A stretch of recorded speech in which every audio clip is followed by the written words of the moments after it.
Itong board na to ay sa mga welding machine. Yan man ay TIG, MIG o yung arc welding. Madalas talaga pag ibabad mo tong mga ganito, napakaliit lang yung circuit sa labang. Papalaki lang nito yung heatsink na eh.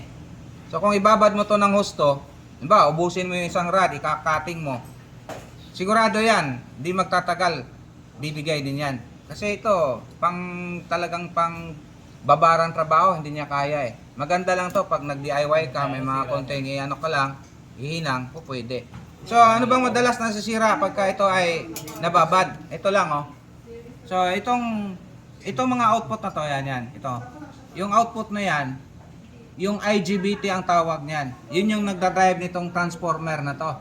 Para magkaroon siya ng output, dadaan dito sa ating diode. Itong diode na to, siya naman ang nagko-convert into DC. Kaya DC ang output. So madalas nasisira niyan itong dalawang IGBT at yung may mga resistor sa katabi niya. Yan lang kadalasan. So kung may ibang issue pa yan, yun yung medyo mabigat-bigat na ang trouble.